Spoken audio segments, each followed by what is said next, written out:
What's good, you guys? Welcome back to my channel. I'm your girl Anastasia, and this is another episode on Chef Chronicles. So today I am going to be giving you guys 2-in-1 today. The first thing that I am going to show you guys is a little trick that we in culinary school do with tomatoes. And the second thing is I'm going to use my tomatoes to make a dish called spaghetti pomodoro. Now, there's two ways that you can make it, in my opinion, but everybody has their own way of how to make this dish. You can literally just eat it with just pasta and tomatoes and basil, or you can add some protein to it, like shrimps, some chicken, some steak or beef, whichever you choose, and some fish. Pomodoro, basically in Italian, means tomatoes. The cost efficient to the dish definitely varies between you as a chef in the kitchen. I am doing it both ways because I know some people don't want to go ahead and buy the fresh tomatoes, but I did go ahead and buy the fresh tomatoes to show you guys a little bit of what will happen to get to the canned tomatoes, which is what I am using here. So if you decide to use, the canned tomatoes, it literally has 10 to 12 tomatoes in there. Like, I just like giving people the option of letting people know that one can of, whole peel tomatoes basically could contain 10 to 12 fresh tomatoes. So if you decide to make this fresh, it'll probably cost you at least $16, but if you decide to make it with the can, you probably at least spend $10 on this dish. So let's get started. So for our first lesson, when it comes to our tomatoes, you definitely want to get a pot, like a saucepan, and put it on the heat so it come to a simmer. The second thing that you are going to do is get an ice bath, a bowl full of water and ice. Now, if you decide to make it fresh, the first step you would do is take and wash your tomatoes. And to blanch your tomatoes, you want to take your paring knife and just make a little X right on the bottom of, not too deep, but just like a little X like that on your tomatoes. So in a pot of simmering water, not boiling, wherever we put the X in, you're going to basically see it. So we're going to go ahead and put our tomatoes in our simmering water, and we're going to let this blanch for at least 1 minute. So during that 1 minute, you will start to see that the tomatoes in the blanched water will start to peel off the skin, and within that 1 minute, you will basically get something like this. With the tomato skin basically peeling, you want to definitely remove it out of your pot quickly and put it inside your ice bath so it can chill. Once your tomato has cooled, you can definitely take your hands and just gently pull back the skin. You can use a small knife to do this process as well, but you never want to over blanch your tomatoes, because if you over blanch them, it can get really soft and mushy inside the water and it won't be good. So remove your skin off of your tomato, and then you will have what you would get inside of a can, which is whole peel tomatoes. Simple, easy trick. Now, when you're making spaghetti pomodoro, everybody still uses the seed in there. You don't have to. I leave that part optional for people, but the way how I like to make mine is make it without the seeds. So I'm gonna cut the top off and then cut it down the middle and remove the seeds out of it.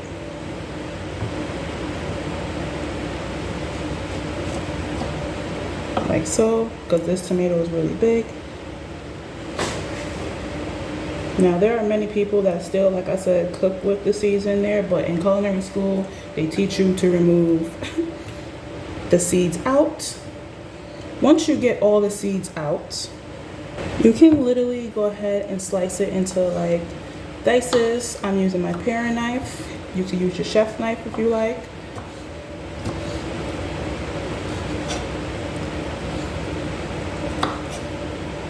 So when people do eat the pomodoro, for me, when I make it, I literally give them the fresh tomatoes and also use the canned tomatoes to make the sauce. So again, remember your eagle claw with our first lesson.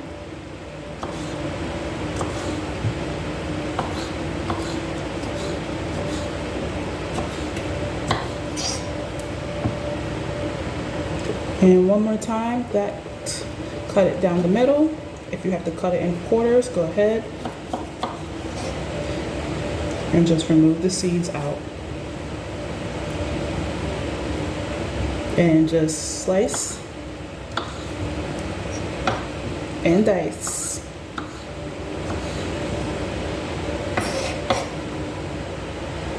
So the next thing that you are going to need is some onions. We're going to do the same dice. We're going to make sure our onions cut in half, peel off the skin, and we're going to do one of our lessons that we did in our knife cuts and do a medium dice.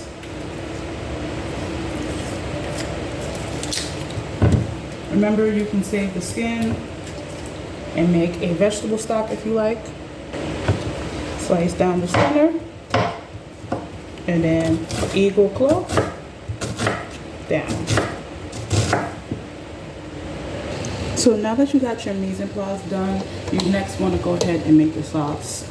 So in a pot, put like about maybe a teaspoon and a half or two tablespoons, I'm sorry. You don't want a lot, you just want a little bit. Right? So now that our oil is hot, we're going to go ahead and cook our onions for 5 to 10 minutes until they are soft. Okay, so now that our onions are soft, we're next going to add in our garlic. And we're going to cook that for about 2 to 3 minutes. Just until it becomes fragrant. Usually it's 1 to 2 minutes, but I'm doing 2 to 3 minutes on this one. You want to definitely, in the meantime, definitely get a pot of water on the stove and bring it to a boil, because once we put our sauce to simmer, we're going to make our pasta. Definitely, if your stove is high, you definitely want to keep it in a minute area. But if your stove is on like a medium low, which is mine, you can definitely go for at least 2 to 3 minutes. Now this part is crucial here. If you decide to do the fresh tomatoes, you would go ahead and just add the chopped tomatoes like we did in our lesson earlier and put it in here. Now if you do decide to use the canned tomato, you can go ahead and puree that, which I did that off camera, and then you're going to go ahead and add it into this pot. So I'm going to add my tomatoes in now, my pureed tomatoes. Now at this stage, you definitely want to leave it right here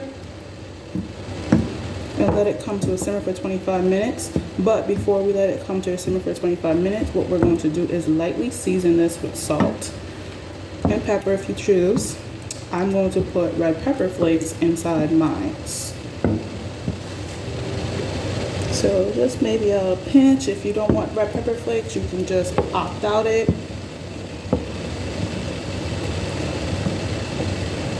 Right?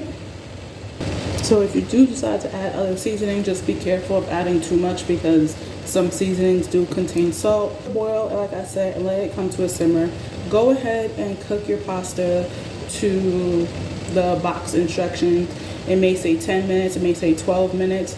You definitely want to do a little bit under al dente, because I have found this problem when I do make this a lot, that if I make it exactly al dente, it comes to overcooked pasta. So definitely maybe about a minute under al dente.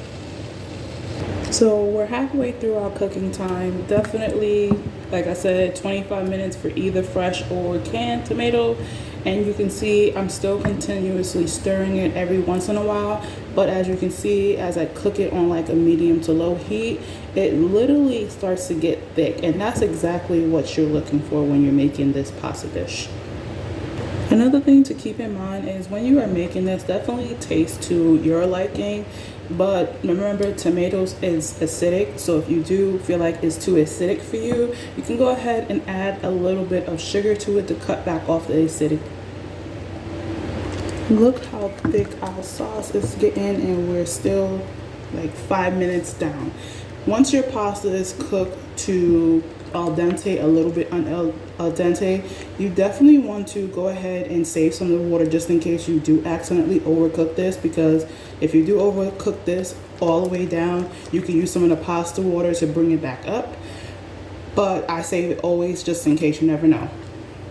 Once you drain out the rest of the water after saving your little bit, you definitely want to chill down your pasta in some cold water completely, so that way it can stop the cooking process. Once it drains out completely, definitely coat it in some oil lightly, not a lot, and set it to a side until your sauce is completely done. And at this point, if you choose, you can definitely add in basil here while it's cooking at the end, like of 25 minutes. But I'm going to save the basil for the end. So our time is up, and look at our beautiful sauce. It's nice and thick. It may look like it's overcooked, but that's what the pasta sauce is for, just in case. If you definitely want to smooth it out, you definitely want to remove it off the heat and let it cool slightly where it's not super hot from the heat, because if you're using a food processor or a Robocool or whatever you choose, you can use a hand blender for this part, emergent blender, I mean. But if you're using a food processor and it's hot, the steam will pop the lid back off, so definitely let it cool. So in the meantime, while I smooth out my sauce, I did go ahead and tidy up a little bit, so that way once I'm done, I don't have as much dishes to do. But I'm looking at my sauce and it's a little bit thick, so what I'm going to do is add in some pasta water. I'm starting off with 1/4 of a cup first. And then once I like the consistency of how it looks when I add the pasta sauce, I'm just gonna gently bring it back up to a boil on a medium heat. Probably about 3 to 5 minutes. It shouldn't take that long because the sauce is not cool, it's just warmed. So it's been about 3 to 5 minutes. Like I said, you're just heating it back up. You're not cooking it.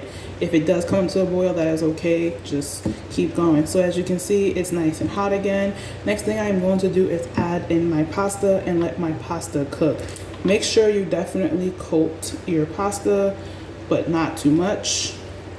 So we're going to add in our whole box of pasta and toss it until it's combined. So you see that now that our pasta is coated, it should take no more than 3 minutes to coat your pasta completely. You can use tongs to do this. I just kept on using my spatula, my wooden spatula, just because I didn't want it to turn and make more of a mess than what I need it to be. So once it's fully coated, you definitely want to take it off of the stove. You see that it looks like a really light pasta. Like it looks like it has no sauce, but it definitely would have some sauce. I'm just like to stir just to make sure that I get all the sauce and all the pasta there. Once it's off the stove and your stove is off and it's nicely coated, you want to go ahead and add in some cheese. So you can add in fresh parm if you like. You can add grated parm if you like, whichever you choose, whichever one is affordable to you. I choose grated parm, and I'm just going to give that a combine along with a tablespoon of butter. Now the butter is optional. You can, some people use it, some people don't, but I use it sometimes, so I'm going to add in a tablespoon of butter. Okay, once you add in your parm, if you chose to add in a bagel a little bit during the cooking process, you're going to have to take it out, but this is the reason why I like to add it at the end. So go ahead and take some of your pasta and plate it on a plate. Depends on how much you want.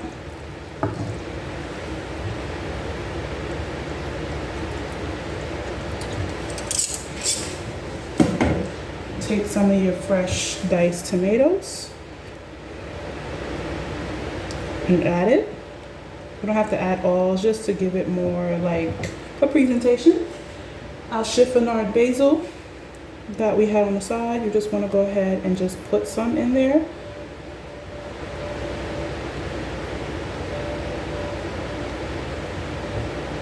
Right? Okay, so now that we have our diced tomato that we put on the side for a little bit of, garnish, we put our chopped chiffonade basil on it, And the next thing, you can add fresh parsley if you like, but I'm only using grated parm right on top. And if you're going to go ahead and present this to somebody, you're going to go take a nice kitchen towel that you are definitely holding on to and just give it a good wipe before you serve.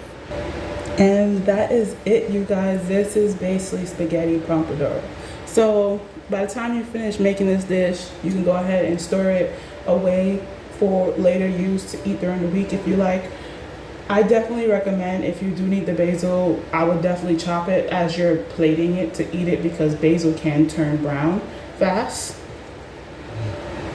And there you have it, you guys, spaghetti pomodoro. So like I said, enjoy it, definitely have fun with it. Just be careful of the overseating of salt, because you do have salt in the water when you are making your pasta.